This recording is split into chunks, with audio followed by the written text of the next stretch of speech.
Yo guys, as you can tell by the thumbnail and by the title of this video, I am going to be doing a Raw review for last night's Raw that happened after Clash in Paris a couple of nights ago. I haven't done a Raw review in a couple of weeks now because I think the last Raw review I'd done was the Raw after SummerSlam. So it's been a good, like, I'd say, I think it's been 2 or 3 weeks since I've done a Raw review, because obviously I did state in one of the videos, I can't remember which one it was, but I did state in one of them anyway, I think a couple of them actually, that I was going to start doing only Raw reviews for Raw and SmackDowns. So for example, I'll do a Raw and SmackDown review for the week of a PLE. So for example, WrestlePalooza, I'll do a Raw and a SmackDown review before the PLE, and then I'll do one after the PLE. But I didn't do one for the Raw before Clash in Paris and the SmackDown before Clash in Paris. For one, I was at the Raw in Birmingham, so I couldn't film a review straight after it because I, for one, didn't write anything down because I was at the show, and for two, I got back quite late on the Tuesday and had to pack again for the Wednesday to go up to Leeds to go to a WWE live event in Leeds with my best mate, so I didn't have any time to film or to write anything down when it came to the Raw before Clash in Paris. And I didn't film the SmackDown one. For one, I was quite busy that week, and I didn't want to do a SmackDown review and not a Raw review, and for two, I needed to film my Clash in Paris predictions for the pay-per-view, PLE. So I didn't want to film a SmackDown review and a Clash in Paris predictions on the same day, because 2 videos a day is a little bit too much for me. Not to film, but to like post, because one of them doesn't get enough time to actually get looked at because there's 2 videos in one day. So I don't really like doing that. So I was like, I either do a SmackDown review or I do the Clash of Paris prediction video. And I was like, it makes a hell of a lot more sense to do a Clash in Paris PLE prediction video than a SmackDown review, considering I did not do a Raw review. But last night's Raw, I did give, I don't know if you can see by the thumbnail, probably not, because I do tend to cover it. Actually no, I put the ratings on my thumbnails now. I used to didn't do that, but now I do, so you know what rating I've given Raw anyway. But I will say, if you didn't see on the thumbnail, I did give this week's Raw a 5 out of 5, as you can see right there, because I really fucking enjoyed this Raw after Clash in Paris. I really fucking enjoyed it. We got to see a little bit of everyone, I think. We saw Bronson celebrate the fact that he put Roman Reigns in the hospital. We got to see Rusev do a video package segment on how he beat Sheamus. We saw a little bit of Nikki Bella. We saw Becky Lynch. And then we saw all of the main eventers, so we saw a bit of everyone, apart from Sheamus and Roman Reigns, obviously, that was a part of Clash. So we saw pretty much 95% of everyone that was part of the Raw side of things when it comes to Clash in Paris PLE. So I couldn't not give it a 5 out of 5, because for one, 95% of all the wrestlers were on the Raw last night. For two, all the matches were decent to amazing. All the segments were good to amazing. Just everything about this show, like I don't have one negative to say about this show that happened after Clash. Like, there's not one negative, at all. And we also got to watch Raw for a little bit longer. I think it went 15 minutes overtime, so we got an extra 15 minutes of Raw last night as well. Like, the Paris and just France in general got to have the absolute dream of the SmackDown they got to see, the PLE they got to see, and the Raw they got to see. Like, they had an absolute blast, and they are definitely one of the few countries that deserve to have that weekend that they did last night, because the French crowd is just fucking insane. Absolutely insane. But yeah, so that's my reasonings for the 5 out of 5, and I think it's a very deserved 5 out of 5 last night. And whoever put on that whole show last night thank you very much for giving us a fucking brilliant show. Well, in my opinion, a fucking fantastic, awesome, brilliant go home show. Not go home show. Show after Raw after Clash in Paris. But anyways, we kicked off with Jey Uso. I was confused to why we were kicking it off with Jey Uso, but then as soon as he started to make his way down to the ring, I was like, okay, I know why we're kicking it off with Jey, because obviously he's not World Heavyweight Champion. And obviously he got involved with the Roman Reigns situation earlier on in that night and got this living shit speared out of him.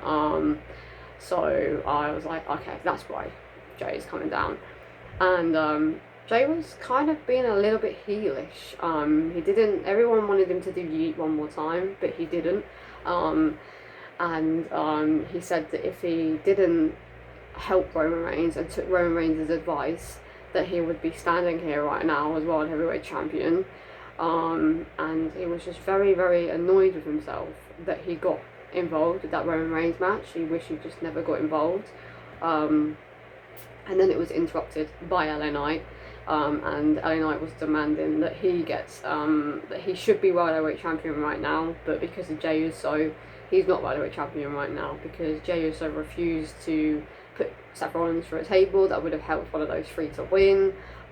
He refused to, when LA went for the BFT, he saved the pin so that LA didn't win.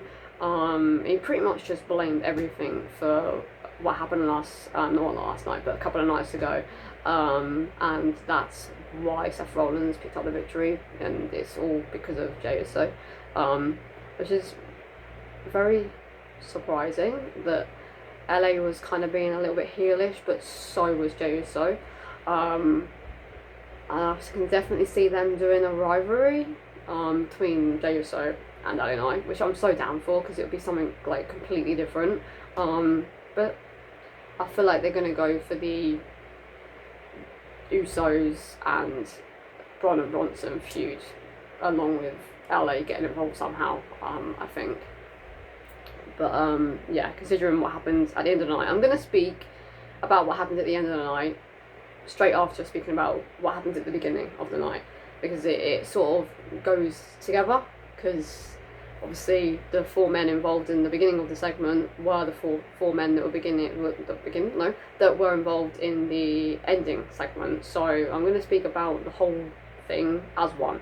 So in the main event, we did get Bron Breakker and Bronson Reed versus LA Knight and Jey Uso in a very decent main event tag team match that didn't go on for very long, because obviously they went overtime. I think it was about I'd say about 11-minute match, which is not bad. Like that's not bad considering that we went overtime.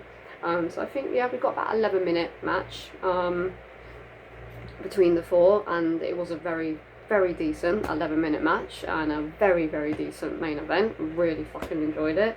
Braun and Bronson did end up picking up the victory against LA Knight and Jey Uso. Jey Uso was the one to be pinned, and then he started getting beaten down by both Bron Breakker and Bronson Reed. LA Knight got involved, LA Knight got beaten down, and then it didn't finish there with them two just beating the living shit out of LA Knight and Jey Uso. Jimmy Uso came out to make the save with a steel chair to help out his brother Jey Uso.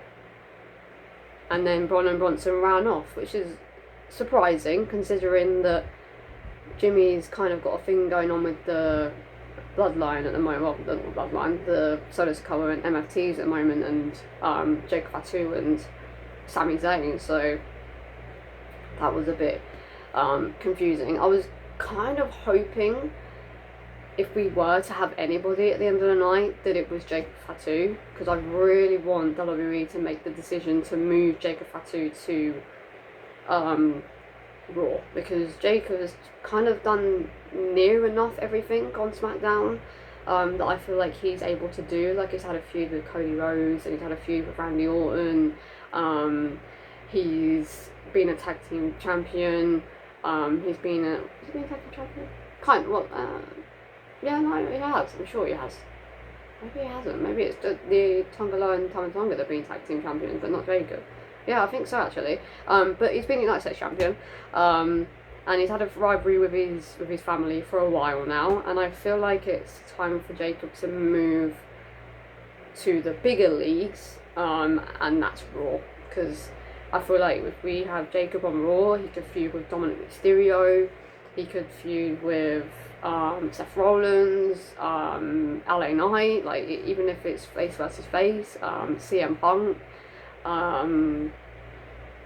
Gunther, like there's so many people on Raw that Jacob Fatu could have a feud with. So if there was going to be anybody that came out to help LA Knight and Jey Uso, I was kind of more expecting them to go down the route of Jacob Fatu, and then Jacob Fatu officially be moved to Raw to help Jay, because then that leaves Jimmy to help out Sammy, and I feel like it would have made more sense for Jimmy to then turn heel on Sami Zayn down the line, and then we get a feud between Sami Zayn and Jimmy Uso for the United States Champion, with Jimmy being the heel and Sami being the face, or even the other way around, Sami being the heel and Jimmy being the face and going after the United States Championship, and then Jacob moves to Raw to help Jay and LA Knight with this Braun Bronson and Seth Rollins and CM Punk and situation kind of thing. But yeah, that's not what ended up happening. But overall, we got the Usos reunited last night again, and it was a very overall, the whole segment of LA and Jay having a little bit of back and forth heated argument in the middle of the ring, and then Braun and Bronson having a funny segment to Jay and LA, and then setting up the tag match in the main event in a very decent 10-11 minute main event, and then obviously Braun and Bronson picked up the victory. They started brutally attacking Jay. LA Knight tried to help, but he got brutally attacked, and then Jimmy came down with a steel chair to make the save, and Braun and Bronson ran off, and that was that. So a very, very good overall segment and match between all 4/5 of them. But yeah. And then we got it announced that at WrestlePalooza 2 weeks Saturday, we are going to get the vacant Women's World Championship be defended at WrestlePalooza, and the match is going to be a one-on-one match between Stephanie Vaquer and Io Sky, and I was kind of expecting them to say Rhea Ripley, because I feel like Rhea's also makes sense to be a part of the match. I'm confused of why Io is a part of the match, but not Rhea. Not that I'm disappointed that it's just Stephanie versus Io, because I'm loving that it's Stephanie versus Io instead of Stephanie versus Rhea. But I'm confused of why Rhea's not involved too, but Io is. I don't know why Io is involved. Did Io pick up the victory in a championship match? No, she didn't. So that's why I'm a bit confused of why it's Io. Maybe because she was the last former champion before Naomi, I guess. That's probably what it was. Yeah, that's probably what it is actually, to be fair. Probably because Io was the recent champion before Naomi was. I guess that's probably why, but I feel like it probably did make sense to involve Rhea Ripley and make it a triple threat. But I don't know. Rhea's having a rivalry with Asuka at the moment, so I'm presuming they're probably going to do Asuka versus Rhea Ripley at WrestlePalooza. Maybe. Possibility to get Rhea on the card and have a one-on-one match with Asuka. Is a very, very big possibility that that's the route that they go down. But I guess we'll have to wait and see. But no, I am very excited for Stephanie Vaquer versus Io Sky for the vacant Women's World Championship, because it's going to be an absolute banger of a match. So I am very, very excited, and I'm very glad that it is Stephanie versus Io at WrestlePalooza. And then we had a match. By the way, before I speak about this match I'm about to speak about, because this is the final match that I'm going to speak about when it comes to matches on Raw, last night, sorry, about to say a couple nights ago then. Every single match, like I said at the beginning of this video, cooked.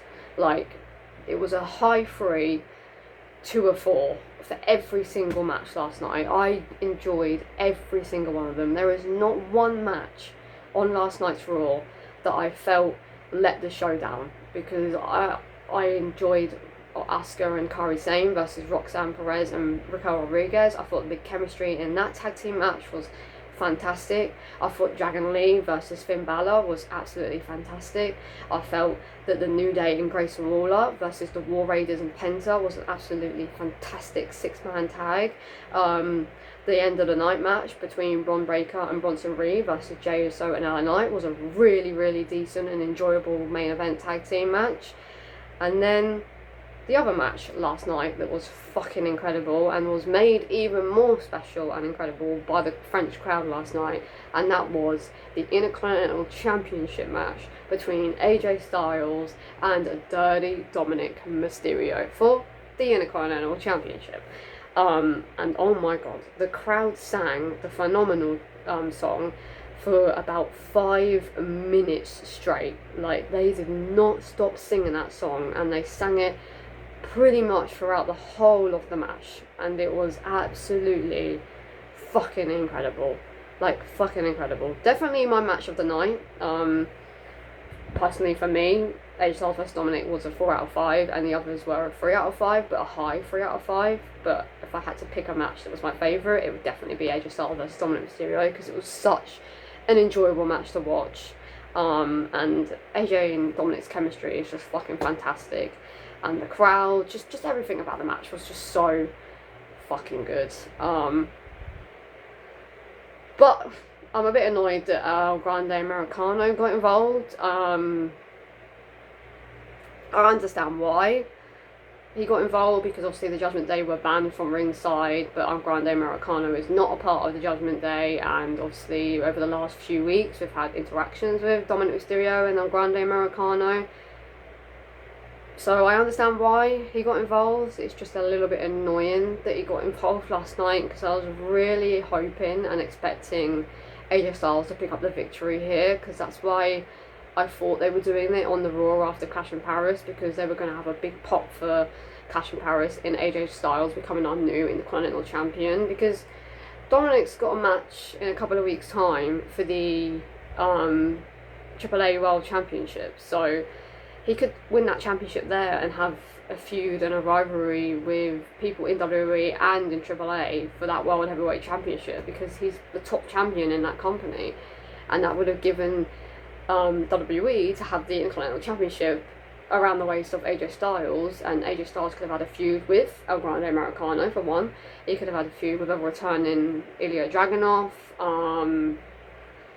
Finn Balor, Jada McDonough. Like, he could have had feuds with a lot of people in the WWE Raw division if AJ was to win, but obviously he didn't, because El Grande came out, pulled him down from the ring, and then headbutted him with the metal plate in his mask. So Dominic was able to pick up the victory in a cheating and heelish way, classic Dominic Mysterio win, and he is still Intercontinental Champion. I don't not like Dominic Mysterio. I do like Dominic. I'm just getting kind of bored of his Intercontinental Championship run.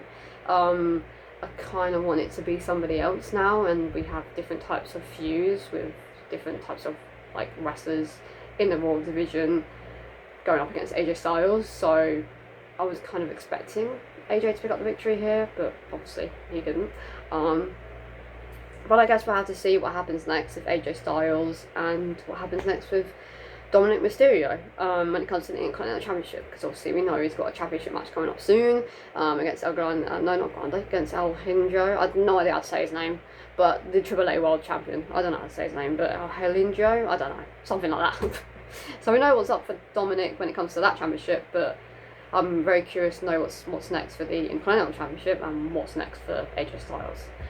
But yeah, I guess we'll have to wait and see.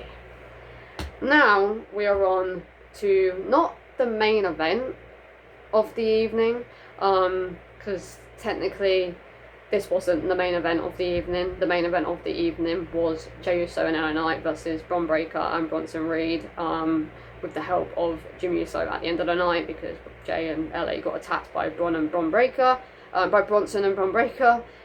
But I wanted to leave this segment to last, and to talk about this segment last, because there's a lot to talk about when it comes to the segment, and the most fantastic segment I have probably seen in a very long time in WWE, and probably one of my favourite segments in history, and that is the segment between CM Punk and the man Becky Lynch last night. Because oh my fucking god, what a fantastic segment.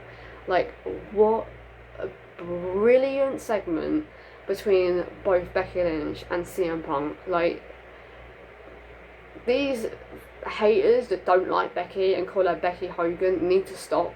Like, you really do need to think before you speak sometimes when it comes to wrestling, because how are you calling her Becky Hogan? Because she is by far not a fucking Hogan. Like, she is absolutely incredible on the mic, incredible in the ring, incredible heel worker, incredible babyface worker, incredible character worker, deserves every championship that she has gotten, and deserves every position that she has been put in, because she can work with anybody, and she's just fucking incredible and deserves all the flowers in the fucking world, because she's so fucking great at what she does. And she proved that last night against one of the GOATs, and possibly the GOAT on the mic in CM Punk. Like, just fucking fantastic last night segment between those two. Because obviously CM Punk came out and demanded that Seth Rollins face him like a man, but it ended up being the man, Becky Lynch, coming out to troll CM Punk using Seth Rollins' music. I now know that Seth Rollins steals Becky Lynch's clothes because they look very similar. When she came out, they look absolutely so similar. I'm so glad that Becky Lynch does not have the same colour hair as Seth, or Seth doesn't have the same colour hair as Becky, because I don't really think you could really tell them apart from a distance, because they dress so fucking similar, and it's fucking hilarious. But no, she done his entrance like to perfection. Yeah, fucking hilarious. She said that I can't remember exactly what she said, because all I've got in my head right now is AJ motherfucking Lee, just going on in my head. But she pretty much said that the business involving Seth also involves her, because when she used to have matches in the WWE, when CM Punk was not a part of the WWE, people would chant for CM Punk during her matches, and she's found that very upsetting and very annoying, and she felt she was angry about it because people in the audience didn't care about her and what she was doing, because all they were doing was chanting her name, chanting his name, and that name being CM Punk. She called him pathetic. She called him quite a lot of things, to be honest with you, and CM Punk said that, so this has been a 10-year beef, all for the simple reasoning that they chanted my name during your matches. And then he said something along the lines of, I don't need to be, he said, I could be working for the WWE, I could not be working for the WWE, I could be in catering, and tens of thousands, 20,000, 30,000 French people are chanting my name because they know I'm the best in the world. Or he said that before, but it's something along the lines of that anyways. And then obviously the French crowd started chanting his name, and it was pretty much just a back and forth segment about how he hates her family, she hates his family. AJ Lee was chanted throughout the whole of the French crowd, and then because obviously her name started chanting, Becky said, oh, a classic, chanting for a dope that doesn't even work here. And then obviously it happened again later on in the segment, and again Becky was like, she doesn't work here. Yeah, and then Seth said to Becky that it's unfair that they were chanting my name during your matches, because you are an incredible superstar, but you just have bad taste and you married a bum. And Seth Rollins then made his way to the entrance ramp. He didn't come out to the ring, and said, oh hey Punk, I've been looking for you, pal. if you want to say anything, then say it to my face. And then as CM Punk was trying to make his way down to Seth Rollins, Becky would get in front of him, and that happened twice, and then eventually Punk got around Becky, but then Seth started walking off. And then as CM Punk turned around, Becky started slapping the living shit out of him, like proper slapping him. Like you obviously when people have rivalries, they slap like once and then that's kind of it, and then they kind of like sometimes they maybe like do like a couple of shoves on the person and then that's it. But she was slapping the shit out of him, like whacked him straight in the face. His whole head went backwards. She was slapping on the cheeks, got him in the eye almost, was shoving him, started rhinoing him. I don't know what the hell was going on with that, but why she done that, I really don't fucking know. That was absolutely hilarious when she started fucking headbutting him and trying to like rhino him out of the ring. But just fucking incredible. Like, just, I don't know, like that whole segment was just such a brilliant segment that I've already watched it twice because it was just so fucking good. How Becky held her own, what Punk said to Becky, what Becky said to Punk, like just so good. So if you haven't watched Raw, and you want something to make you excited to watch Raw next week and to watch SmackDown this Friday in Chicago, Illinois, which we'll get onto in a second, I would watch that segment between Punk and Becky Lynch and Rollins because it was so fucking good. But yeah, Becky did call CM Punk pathetic, and then Punk said to Becky, I'm gonna make Seth regret ever cashing in on me, and you're gonna regret putting your hands on me. And the crowd went fucking crazy, and then again started chanting for AJ Lee. And then Punk walked very slowly outside of the ring, not outside the ring, walked very slowly up to the ramp, and then Becky kept saying, ooh, I've got your greasy sweat all over me. I had to throw away my hoodie because it had your greasy balls on it. And just saying how disgusting he is. Yeah, and she tried to make the French crowd sing na na na na hey hey hey goodbye, but it didn't work. And he just slowly walked out of the ring. But we also, after we went to a semi-ad, we had CM Punk backstage with Adam Pearce, and he said, where is he? And then Adam Pearce explained that Seth Rollins has already left the building, and then he said that don't worry, Seth and Becky will be on Raw next week, so you can have him then. And then CM Punk said, where's SmackDown this week? And then Adam Pearce went to Chicago, why? And then CM Punk went tremendous and gave a massive grin. And then Adam Pearce went, what does that mean? What do you mean by that? And that was it. So are we getting AJ fucking Lee this Friday in Chicago, Illinois, where they both live? Like, what the fuck?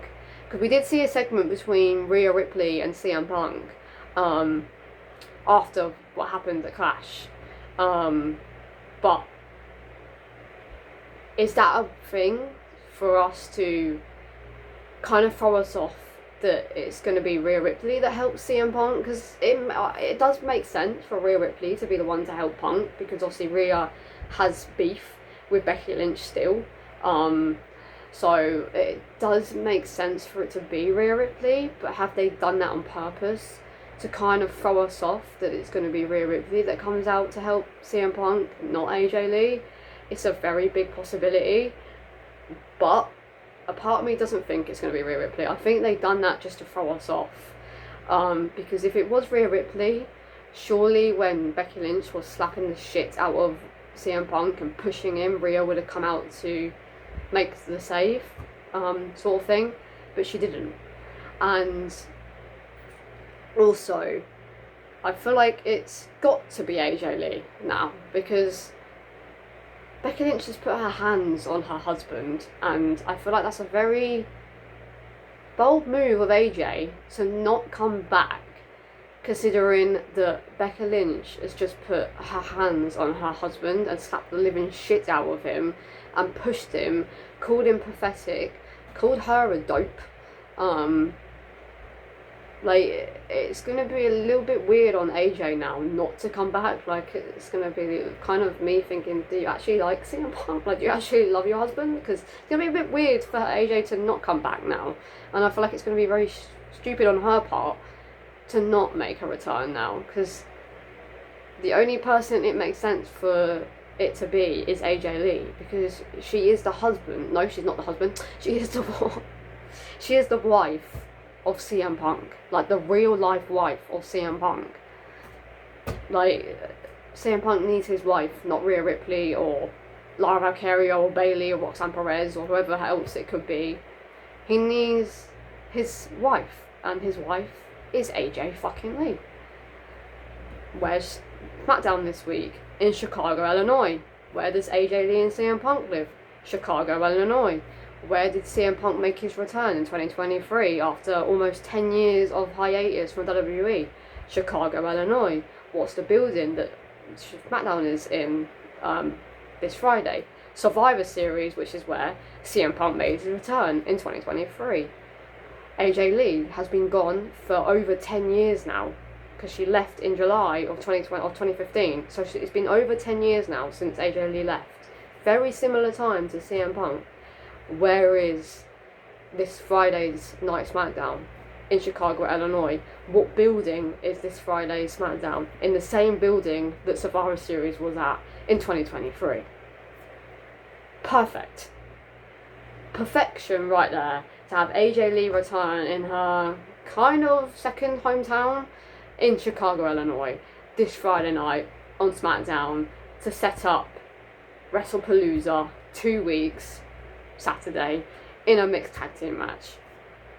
Like, come on, WWE, come on, AJ Lee. It makes a hell of a lot of sense. I could see it going down that CM Punk doesn't think that Seth and Becky are going to be in Chicago, and they end up being in Chicago, and then CM Punk gets attacked by Seth Rollins and both Becky Lynch, and that's when AJ Lee comes out. Like, I'm presuming that's how it's going to go.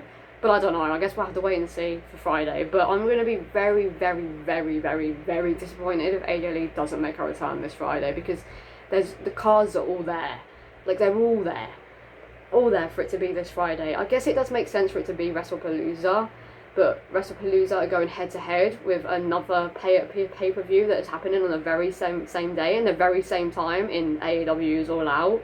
So if they want All Eyes and they want people to pay £30 or $30, to watch WrestlePalooza, AJ Lee needs to make a return before WrestlePalooza so that we know 100% that we are going to see AJ Lee and not the potential of us seeing AJ Lee. That needs to happen. So the cards make a hell of a lot of sense for it to be this Friday that AJ Lee makes her long awaiting return to the WWE after an over 10-year hiatus. And also, I've written some things down that also make sense for AJ Lee to make her return, whether it's this Friday, or it's at WrestlePalooza, or it's after WrestlePalooza, like at some point anyway. WWE, about 6 weeks ago, released a story of AJ Lee on their WWE YouTube channel, of the story of AJ Lee from 2013 to 2014, right?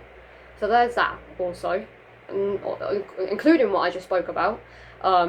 Also, she was part of the video package for Evolution, so people expected her to return at Evolution, but I felt it was too obvious for her to return at Evolution, considering she was a part of the package, and I just feel like it would have made sense for her to return at Evolution, to go face to face with Becky Lynch, but at the same time, I felt it was a little bit too obvious for it to be AJ Lee to return that quickly. Fourth fact technically, because loads of facts I've just said about Chicago and Survivor Series and all that just before I started speaking about this. The fourth fact is that her name is being brought up a lot more on commentary. Like, Michael Cole accidentally said AJ Lee instead of AJ Styles in AJ Styles' match that he wasn't even a part of. AJ Styles was not a part of the match, but Michael Cole said AJ Lee by accident. Her name is being brought up a lot more in creative team when it comes to WWE actually speaking about AJ Lee. The WWE superstars are starting to mention her name a lot more. So there's fact number 5 right there. No, fact number 4. Fact number 5 is that at Clash in Paris, Logan Paul done the Black Widow. CM Punk also done the Black Widow a few times. And also, 2 nights before Clash in Paris, at the Chicago Live, CM Punk was skipping just how AJ Lee does. He didn't do that at any of the other shows because there would have been videos of it, and there has been none videos whatsoever of him skipping like AJ Lee. But at the Cardiff Live, 2 nights before Clash, he was skipping around the ring exactly what AJ Lee would do. So there's another fact right there. That's fact number 6 about AJ Lee. This should make sense for her to come back now. And then there's even more. Seth and Becky teaming up together. That's literally just a fact on its own, that now Becky has joined her husband Seth to beat the shit out of CM Punk and to brutally and verbally assault CM Punk. Seth saying during Clash in Paris that he hates his family, and his family are who? Larry, poor dog, I don't know what the dog's done, but poor Larry and AJ Lee. That's another fact. 8 facts right there. 9 facts is Punk telling Becky that, like I said earlier, that she is going to regret putting her hands on CM Punk. Like, come on now. Like, that's like what, like 9 facts right there, and there's 10 facts actually. There's another fact, is that when CM Punk was going for the second GTS, he had a massive grin on his face, kind of like a psycho grin on his face, and that's exactly what AJ Lee used to do when she was about to do her finisher. She would do a psycho, like, big-eyed, like, psycho grin when she was about to do her finisher, and that's exactly what CM Punk done last night. No, not last night, a couple of nights ago at Clash in Paris. So that is 10 reasonings right there, and there's probably even more, but there is 10 reasonings right there that I can think of at the top of my head to why everything is leading to AJ Lee finally returning to the WWE after 10 long years of being away. It's gonna happen, and I'm at the Evolution. I was at like a 70% chance that she's returning at some point down the line.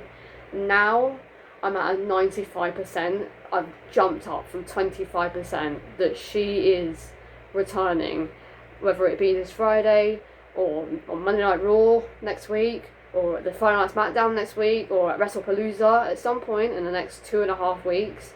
AJ Lee is making her return to WWE, and I am 95% sure on it, because there's that 5% that it could just be Rhea Ripley, Bayley, or Lara Valkyria, but Rhea Ripley's got a thing going on with Io and Asuka and Kairi Sane.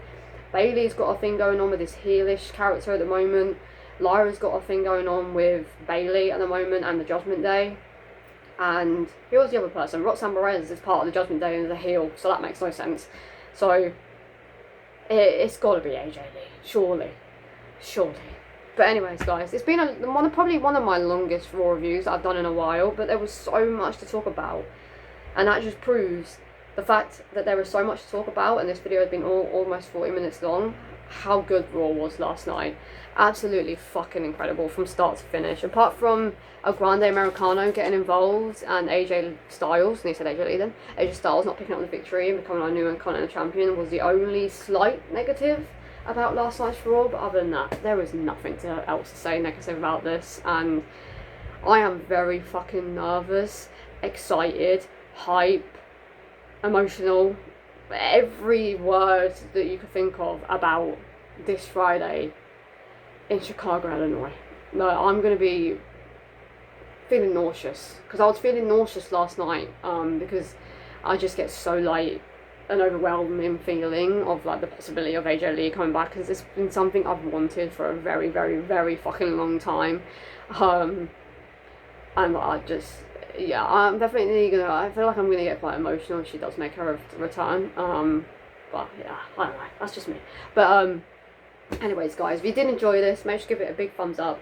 Make sure to comment in the comments down below what was your ratings of this week's Raw. Do you agree with me that it was a 5 out of 5 and it was fucking amazing? Do you believe it was good but not amazing, so it was a 4 out of 5? Do you believe it was decent? It had a lot of decent moments, but I wouldn't say a 4 out of 5, so you gave it a 3 out of 5. Do you believe that it was meh?